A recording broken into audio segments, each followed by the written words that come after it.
Star জলসার কথা শেষ হওয়ার পর সাহেব ভট্টাচার্য বলেছিলেন এখনই তিনি ধারাবাহিকে ফিরতে আগ্রহী নন। এভি চরিত্রটি থেকে বেরোতে কিছুদিন সময় লাগবে, তাই এই সময়টা নাচ এবং নাটকের অনুশীলন করতে চান। বড় পর্দা এবং ছোট পর্দার পাশাপাশি তিনি থিয়েটারেও অভিনয় করেন। জানুয়ারিতে সুস্মিতা দের সঙ্গে মিলে থিয়েটারের শো করেছেন।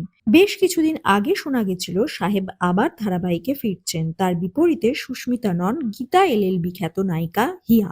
স্টার জলসার গঙ্গার মাধ্যমে ফিরছেন সাহেব, হিয়া। গীতা এলএলবির পর তিনিও কামব্যাক করছেন। গঙ্গায় ডুব দিয়ে পয়সা সংগ্রহ করবে হিয়া, এটাই তার রোজগার। সাহেব এই সিরিয়ালে একজন দুঁদে পুলিশ অফিসার, দুষ্কৃতী মুক্ত করাই তার লক্ষ্য। প্রথম প্রোমো দেখার পর সাহেব এবং সুস্মিতা অনুরাগীরা খুশি নন। তারা চেয়েছিলেন সাহেব এবং সুস্মিতাকেই একসাথে দেখতে। কবে কখন আসবে গঙ্গা? টেলিপাড়ায় গুঞ্জন মার্চ মাসের দ্বিতীয় সপ্তাহে আসতে পারে। বন্ধ হয়েছে শুভবিবাহ। হয়তো সন্ধে 6টা থেকে 9:30টার মধ্যে যে সিরিয়ালের টিআরপি কম তাকে শুভবিবাহের স্লটে দিয়ে সেই স্থানে সম্প্রচারিত হতে পারে গঙ্গা।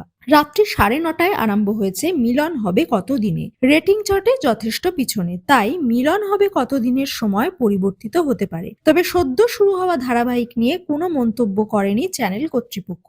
এই খবরে কোনো শিলমোহরও দেয়নি। এই ধারাবাহিকে কৌশাম্বীকে আবার খলনায়িকা হিসেবে দেখা যাবে। গৃহপ্রবেশের পর আবার গঙ্গায় দেখা যাবে তাকে। তাহলে কি গৃহপ্রবেশ থেকে বিদায় নেবেন কৌশাম্বী? তা জানা যায়নি। তবে প্রথম প্রোমো প্রকাশ্যে আসার পরই সুস্মিতা দে প্রোমো পোস্ট করে লেখেন, গো শাইন মাই হিরো। সাহেবকে ট্যাগও করেন। তাহলে কি সরাসরি প্রেমে শিলমোহর দিলেন অভিনেত্রী? কথা বন্ধ হওয়ার পরেও বিভিন্ন জায়গায় তাদের একসাথে দেখা গেছে। সাহেবের পরিবারের সঙ্গে নতুন বছর আরম্ভ করেছিলেন। অভিনেতা তার পরিবারের সদস্যদের সঙ্গেও সুস্মিতাকে আলাপ করিয়ে দিয়েছেন। এর মাধ্যমে তাদের প্রেমের গুঞ্জন আরো জোরালো হয়েছে।